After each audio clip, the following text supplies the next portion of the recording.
ساری دنیا میں جو عرب ہے ان کی تعداد 10-11 کروڑ ہے بس. آج ساری دنیا کے عربوں کی تعداد کتنی ہے؟ 10-11 کروڑ. حضرت محمد الرسول اللہ صلی اللہ علیہ وسلم کے زمانے میں ان کی تعداد لاکھوں سے زیادہ نہیں تھی.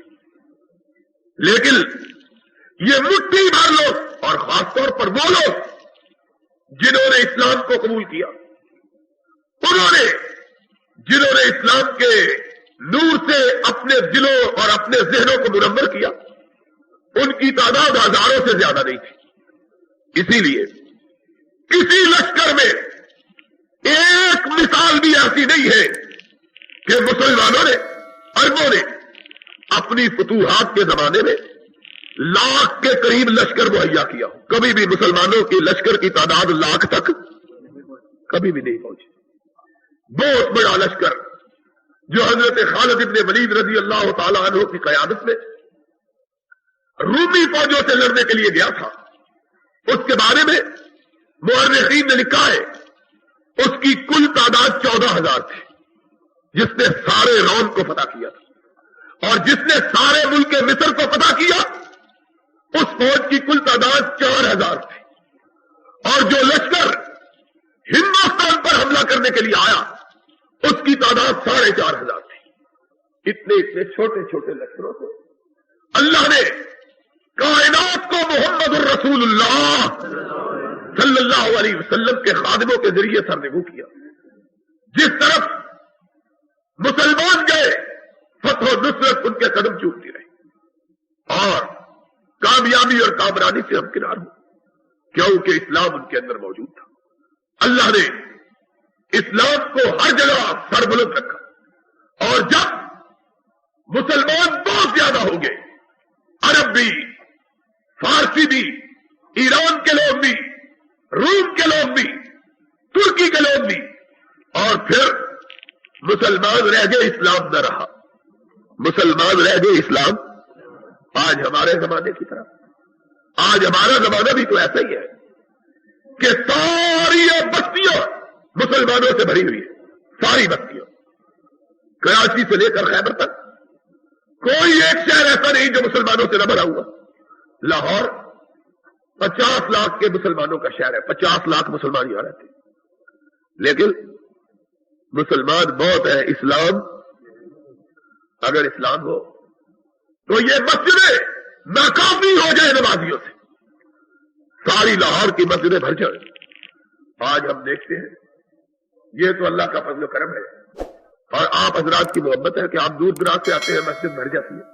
وگرنہ بڑی بڑی مسجدیں 10-15 نمازی، مسجد مرثیہ خواہ ہے کہ نمازی نہ رہے. کہاں گئے ہیں مسلمان؟ اسلام اگر ہو تو پھر مسلمان کبھی بھی اللہ کی آواز کو سن کر گھر میں بیٹھنا گوارا کر سکتا؟ قرآن کہتا ہے، قرآن بتلاتا ہے تتجافا جنوبہم عن المضاجع یدعون ربہم خوفا وطمعا. مومن وہ ہوتے ہیں راتوں کو سوئے ہوئے ہوتے ہیں، اللہ کے ڈر سے نرم اور گرم بستر چھوڑ کے رب کی بارگاہ میں کھڑے ہو جاتے ہیں. کیوں؟ یدعون ربہم تضرعا، ڈرتے ہیں. اللہ آج سردیوں کے موسم میں گرم بستروں پہ سوئے، گرمیوں کے موسم میں آرام دہ بستروں پہ سوئے. اللہ تیری نافرمانی اگر ہو گئی، تیری بارگاہ میں عبادت نہ کی تو جہنم کی گرمی سے کون بچائے گا؟ قرآن کہتا ہے ان فی خلق السماوات والارض واختلاف اللیل والنہار لآیات لأولی الالباب. مومنوں کی تعریف اللہ نے کی. آج کی منزل جو بڑی ہے اس سے کاش کون ہے مومن؟ الذین یذکرون اللہ قیاما وقعودا وعلی جنوبہم. مومن وہ ہے بیٹھے ہوئے ہوتے ہیں تب بھی رب کا ذکر کرتے ہیں، کھڑے ہوتے ہیں تب بھی رب کا، اور لیٹے ہوئے ہوتے ہیں تب بھی رب کا، سوتے ہوئے بھی رب کا نام، جاگتے ہوئے بھی رب کا نام، اٹھتے ہوئے بھی رب کا نام، بیٹھتے ہوئے بھی، اوپر سے نیچے اترتے ہوئے بھی رب کا نام، نیچے سے اوپر کو چڑھتے ہوئے بھی. پتا ہے طریقے کا؟ امام کائنات فخر موجودات رحمت للعالمین صلی اللہ، سب کو اونچی آواز سے صلی اللہ. اس سے نیند بھی دور ہو جاتی ہے، شیطان قریب نہیں آتا صلی اللہ علیہ وسلم. آپ نے فرمایا مومن جب اونچی جگہ کی طرف چڑھتا ہے تو کہتا ہے اللہ اکبر، سیڑھیاں چڑھتا ہے تو کیا کہتا ہے، اور جب اوپر سے نیچے کی طرف اترتا ہے تو کیا کہتا ہے سبحان اللہ سبحان اللہ سبحان اللہ. یہ ہے مومن. یذکرون اللہ قیاما وقعودا، بیٹھتے ہوئے بھی اللہ کا نام، اٹھتے ہوئے بھی، اور جب لیٹتا ہے سونے کے لیے تب بھی پڑھ کے سوتا ہے کیا، اللہم بسمک اموت واحیا. یاد کر لو اللہم، اور پڑھو سارے اللہم بسمک اموت واحیا. کتنا آسان ہے. اللہم بسمک اموت واحیا. اللہ تیرے نام سے سوتا ہوں، تیرے نام سے جاگوں گا. سلانے والا بھی تو، جگانے والا بھی. اگر اللہ نہ چاہے جگانا تو سوئے ہوئے کو کوئی اٹھا سکتا؟ کتنے لوگ ہیں سوتے ہیں اور جب گھر والے جگانے جاتے ہیں تو دیکھتے ہیں کہ ہمیشہ کی نیند سو گیا ہوا. اللہم بسمک اموت واحیا. اور جب مومن جاگتا ہے تو کیا پڑھتا ہے، کسی کو پتا ہے؟ الحمدللہ الذی، الحمدللہ الذی احیانا بعد ما اماتنا والیہ النشور. وہی اللہ ہے پاک جس نے ہمیں مرنے کے بعد زندگی عطا کی. موت بھی سونے کا نام اور سونا بھی موت کا نام، یہ بھی چھوٹی موت ہے. اللہ پاک ہے جس نے ہمیں موت کے بعد زندگی عطا کی. اللہ اکبر. کتنی اعلیٰ دعا نبی یہ پاک حضرت محمد الرسول اللہ صلی اللہ علیہ وسلم. اللہ تیرے نام سے سوئے، تیرے نام سے اٹھے. یہ مومن. وإلیہ النشور، قیامت کے دن بھی اسی کے نام کے ساتھ اٹھنا ہے. یہ چھوٹی چھوٹی دعائیں یاد کر لیا کرو.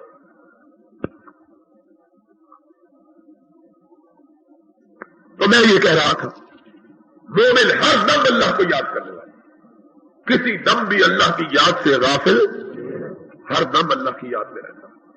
کوئی لمحہ ایسا نہیں گزرتا بیٹھا ہوا ہے تو رب کو یاد کرتا، سونے لگا ہے تو رب کو یاد کرتا، اٹھتا ہے تو رب کو یاد کرتے ہوئے اٹھتا ہے، چلتا ہے تو رب کو یاد کر کے، کھاتا ہے تو کیا پڑھتا ہے بسم اللہ. کیا پڑھتا ہے الرحمن الرحیم نہیں، صرف بسم اللہ. یہ سنت طریقہ ہے. کھاتے ہوئے کیا پڑھنا چاہیے بسم اللہ بس. اور جب کھا لیتا ہے تو کیا پڑھتا ہے الحمدللہ الذی اطعمنا وسقانا وجعلنا من المسلمین. کھاتے ہوئے، پیتے ہوئے، دودھ پیتا ہے پھر کیا پڑھتا ہے اللہم بارک لنا فیہ وزدنا منہ. اللہ جو کچھ تو نے ہم کو عطا کیا اس میں برکت عطا فرما اور اس کو ہمارے لیے زیادہ فرما دے. اور جو اس طرح پڑھتا رہے کبھی اس کی روزی میں، کبھی اس کی روٹی میں کبھی آ سکتی ہے، کبھی اس کو بیماریاں نہیں چھو سکتی. اللہ کے فضل آتی ہے اور پھر چلی جاتی ہے. یا پھر ان نیک بندوں کو آتی ہے کہ جن کے گناہوں کو رب زندگی میں ہی معاف کرنا چاہتا ہے تاکہ قیامت کے دن کوئی بھی گناہ ان کے جسم پہ باقی نہ رہے. ہر لمحے مومن اللہ کو یاد کرنے والا، کوئی لمحہ اللہ کی یاد سے خالی. پھر اللہ کی رحمتیں اس کے لیے نہیں نازل ہوگی تو اور کیا ہوگا. آج ہماری کیفیت کیا، مومنوں کی کیفیت یہ کہ سوتے ہوئے بھی رب کا نام، جاگتے ہوئے بھی. اور ہم مسلمان ہیں جن کے متعلق حال ہی نے کہا تھا یہ مسلمان ہے جنہیں دیکھ کے شرمائے یہود، ایسے مسلمان کہ جن کو دیکھ کے یہودی بھی شرما جائے. ہماری راتوں کی انتہا فلموں پر ہوتی ہے، ہمارے دن کا آغاز گانوں سے ہوتا ہے. ایسے بدبخت لوگ موجود ہیں، نیند سے باغنے ہوتے ہیں، پہلے ریڈیو کی طرف آنکھیں بند کر کے آنکھ بڑھاتے ہیں. ایسا معلوم ہوتا ہے جس طرح خاندانی مراسی ہے. باپ دادے کا پیشہ یہی ہے، اس کے بغیر ان کی آنکھیں کھل سکتی. رات کو ٹی وی دیکھتے ہوئے سو گئے، دن کو ریڈیو دیکھتے ہوئے اٹھے اور انشاءاللہ قیامت کے دن بھی اسی طرح اٹھیں گے. قیامت کے دن بھی اوپر سے اللہ کے فرشتے لٹھ لیے کھڑے ہوں گے. بدبختہ دنیا میں بھی فلمیں دیکھتا رہا, گانے سنتا رہا, آج بھی پھر دیکھ پھر اللہ تیرا حشر کیا کرتا. اور وہ بندہ جو قرآن پڑھتا ہوا سویا, قرآن پڑھتا ہوا اٹھا, محمد الرسول اللہ صلی اللہ علیہ وسلم نے فرمایا اس کے درمیان اور جنت کے درمیان صرف موت کا فاصلہ ہے. اس کے درمیان اور جنت کے درمیان صرف ادھر مرا, ادھر جنت الفردوس میں منتقل کر دیے. لوگوں اپنی زندگی کو قرآن کے احکام کے مطابق ڈھالو. یاد رکھو قرآن پکار پکار کے تمہیں رب کی بندگی کی طرف بلاتا ہے. پھر اس کی سورہ آل عمران ہی میں رب نے کہا من یبتغی غیر الاسلام دینا فلن یقبل منہ وہو فی الآخرۃ من الخاسرین. لوگوں سن لو, اللہ کی بارگاہ میں اسلام کے سوا کوئی دوسرا نظام قابل قبول پھر بربادی ہی ہوگی, پھر بربادی ہی ہوگی. ہم نے دیکھا 1400 سال کی تاریخ, جن لوگوں نے اسلام کو قبول کیا اللہ نے انہیں بلند کیا, اور جب بہت زیادہ لوگ ہو گئے, ترکی, ایرانی, فارسی, ہندی سب مسلمان ہو گئے, لیکن اسلام نہ رہا. پھر اللہ کا عذاب آیا, کبھی چنگیز خان کی صورت میں, کبھی ہلاکو کی صورت میں, کبھی تیمور لنگ کی صورت میں, کبھی نادر شاہ کی صورت میں, کہ پھر بستیاں ویران ہو گئی اور شہر جلا دیے گئے, لوگوں کو زندہ دفن کر دیا گیا. چنگیز خان نے اور اس کے بیٹوں نے جب مسلمانوں کی سلطنتوں کو تاراج کیا تھا تو اس کا دستور یہ تھا, کہتا تھا جتنے بڑے بڑے لوگ ہیں شہر کے ان کو اکٹھا کرو. شہر کے بڑے بڑے چودھری اکٹھے کیے جاتے, کہتا ان کے سروں کو نیچے سے کاٹو, ان کی گردنیں کاٹی جاتی, پھر ان کے بڑے بڑے اونچے مینارے بنائے جاتے, اور کہتا یہ ہے وہ مسلمان جو مسجدوں کے اونچے اونچے مینارے بنایا کرتے تھے, آج میں نے ان کے سروں کے اونچے اونچے مینارے بنائے. پھر تباہی آئی, بربادی آئی. مسلمان بہت زیادہ ہونے کے باوجود تباہ و برباد ہو گئے. کیوں کہ اسلام ان کے اندر موجود. آج بھی لوگوں ایسا ہی نظر آتا ہے کہ مسلمان بہت زیادہ لیکن اسلام موجود. نتیجہ یہ ہے کہ دنیا کا کوئی علاقہ ایسا نہیں جہاں مسلمانوں کے خون سے ہولی نہیں کھیلی جا رہی. یہ پڑوس میں افغانستان. لوگوں اللہ سے ڈرنا چاہیے. نصیحت حاصل کرنے کے لیے دل دماغ کو کھلا رکھنا چاہیے. یہ افغانستان کے لوگ جو بڑے باعزت اور بڑے بڑے محترم اور باوقار لوگ تھے, خدا کی قسم ہے جاؤ کوٹے میں اور جا کے پشاور میں ان کی حالت دیکھو. چند لوگوں کو چھوڑ کر, یہ جو ٹرکوں کے پھیرے لگاتے ہیں افیم چرس بیچتے ہیں ان کو چھوڑ کر, بڑے بڑے شریف لوگ جن کے بڑے بڑے اونچے مکانات تھے, آج ان کی عورتوں کو سائے کے لیے خیمے کا سایہ میسر نہیں ہے. اس طرح کی حالت اپنے وطنوں سے نکال دیے گئے, اور بچے, بوڑھے, عورتیں, مرد, ان کی لاشیں پڑی ہوئی ہے, کوئی کفن دینے کے لیے موجود نہیں. اسی طرح فلسطین کے اندر, اسی طرح لبنان کے اندر, اسی طرح قبرص کے اندر, اسی طرح اریٹریا کے اندر, اسی طرح حبشہ کے اندر, اسی طرح سودان کے اندر, اسی طرح صومالیہ کے اندر. اور یہ ہندوستان ہمارے قریب ہے, کس طرح مسلمانوں کے خون سے ہولی کھیلی جاتی ہے, اور ہماری حکومت اس پہ احتجاج کی بھی جرأت کر سکتی. ڈرتے ہیں مونچھوں والے, مونچھیں انہوں نے نیچی کر رکھی ہے, اپنوں کے لیے گرم, غیروں کے لیے نرم. جتنی لڑائی ہے اپنوں کے خلاف, اور جب ہندو لالے کا سامنا کرنا پڑتا ہے تو مونچھیں نیچی کر لیتے ہیں. یہ ہماری حالت ہے. سبب کیا ہے؟ سبب یہ ہے کہ اسلام ہمارے اندر موجود. اسلام دنیا میں مسلمانوں کو عزت بخشنے والا, اسلام دنیا میں مسلمانوں کو سرخرو بنانے والا, اسلام دنیا میں مسلمانوں کو سربلند کرنے والا, اسلام مسلمانوں کے اندر روزی کے اندر فراخی پیدا کرنے والا. آج مہنگائی کمر توڑ, اور آج بجٹ آیا ہے دھوکے کا بجٹ, فریب کا بجٹ, بے ایمانی پر مبنی. پہلے بڑی اچھی باتیں کہی, بعد میں کہا کوئی زیادہ نہیں, بجلی کی قیمت 10% بڑھا دی ہے, پٹرول جو ہے وہ 40 روپے گیلن کر دیا ہے, اور کوئی فرق نہیں پڑا. ساری معیشت کی بنیاد بجلی اور تیل پر ہے. دونوں چیزوں کے اندر جب اضافہ ہو گیا 10%، پھر کون سی چیز ہے جس کے اندر گرانی نہیں آئے گی؟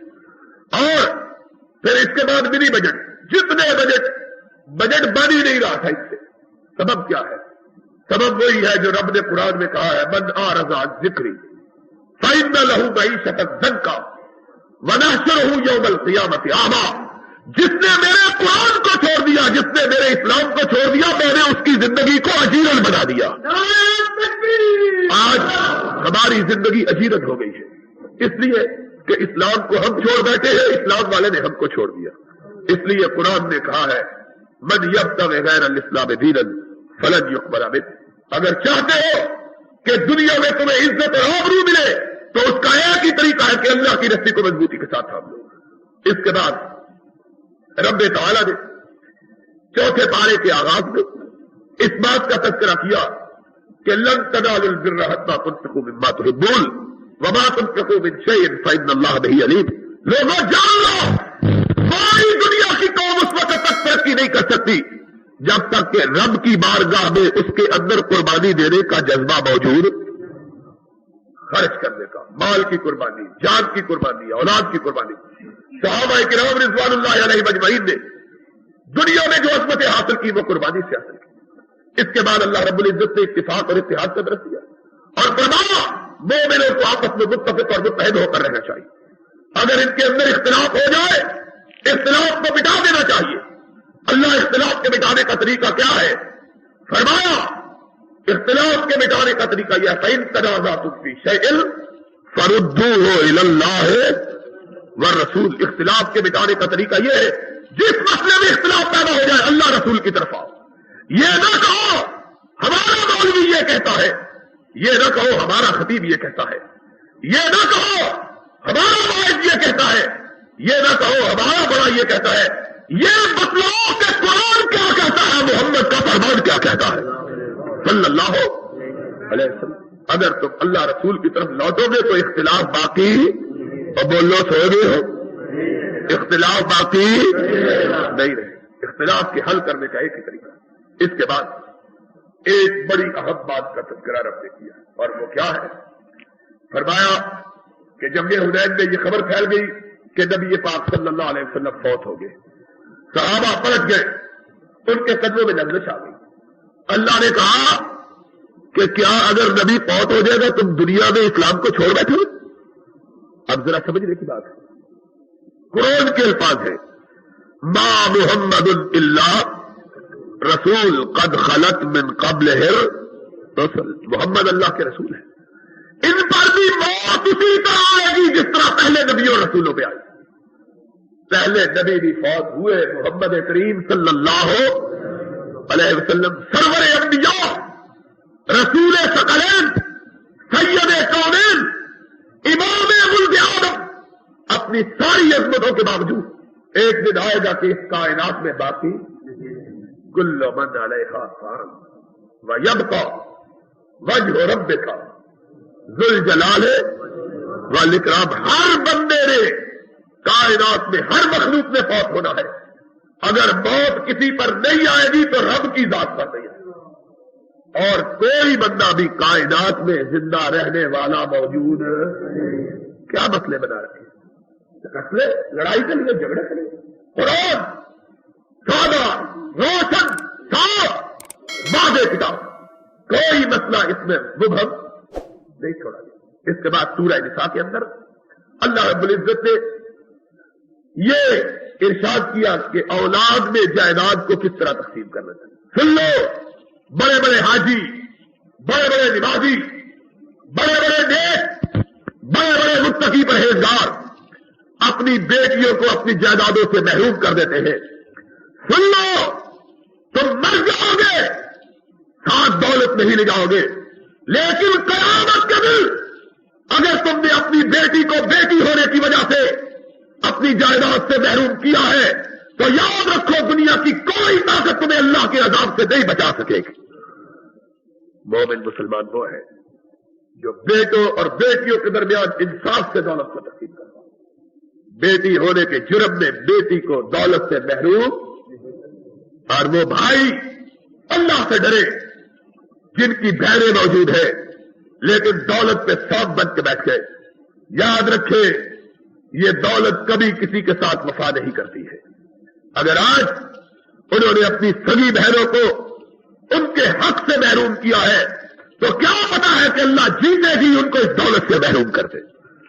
دولت اسی کے پاس رہتی ہے جو اس دولت کے حقوق کو ادا کرتا. اس دولت کا حق کیا ہے؟ سن لو کان کھول کر. اس دولت کے دو حق ہیں. ایک اس دولت کا حق یہ ہے کہ جن کا حصہ ہے جن کا حق ہے ان کو ادا کیا جائے.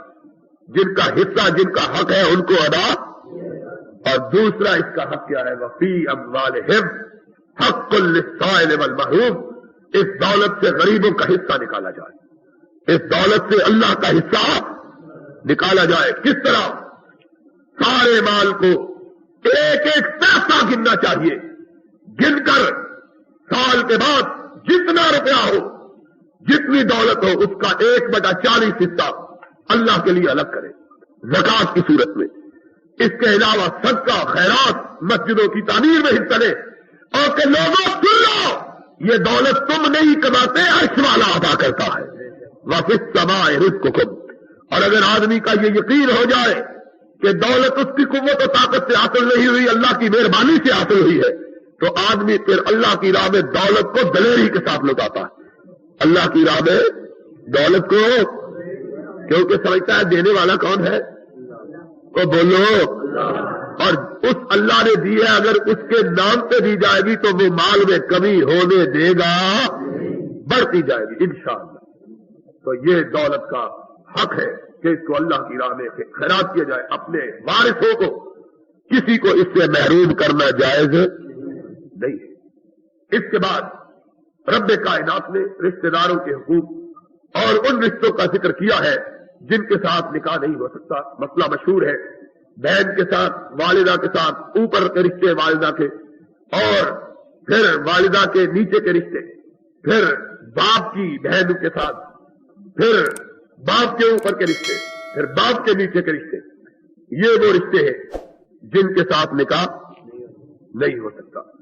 ہاں یہ مسئلہ یاد رہے کہ دو بہنیں بھی اکٹھی کوئی آدمی اپنے نکاح میں رکھ سکتا نہیں. اسی طرح بہن ایک لڑکی اور اس کی خالہ کو بھی کوئی شخص اکٹھا اپنے نکاح میں رکھ سکتا. اسی طرح لڑکی اور اس کی پھوپھی کو بھی بیک وقت آدمی اپنے نکاح میں رکھ سکتا. یہ حرام ہے.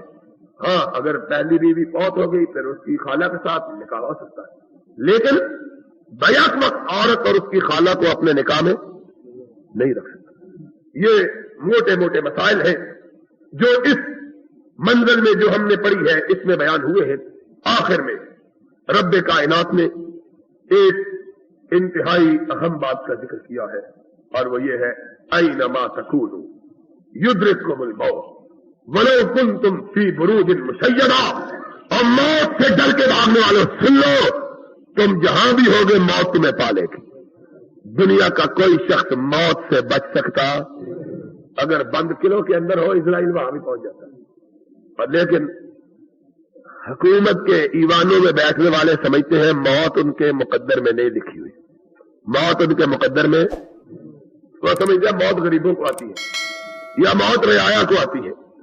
سن لو موت کا ایک دن معین ہے.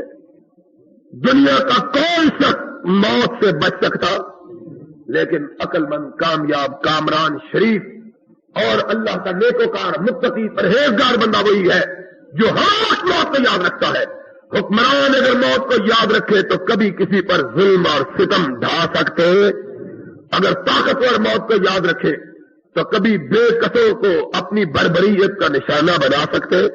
اگر دولت مند موت کو یاد رکھے تو کبھی فقیروں کو حقارت کی نظر سے دیکھ سکتے. یہ موت اہم چیز ہے. اس کو ہمیشہ اس کا خیال رکھنا چاہیے. امام کائنات نے کہا اکثر ذکر حاضم اللذات فإنها تذکر الآخرہ. موت کو ویسے بھی کثرت سے یاد کیا کرو اس لیے کہ جس کو موت یاد رہتی ہے وہ کبھی رب کا باغی نہیں بن سکتا. اس کو ہمیشہ اللہ کی ملاقات کا احساس رہتا ہے. اللہ سے دعا ہے اللہ ہمیں اپنی بندگی میں زندہ رکھے اور ہمارا سب کا خاتمہ ایمان پر فرمائے۔ وآخر دعوانا الحمدللہ رب العالمین۔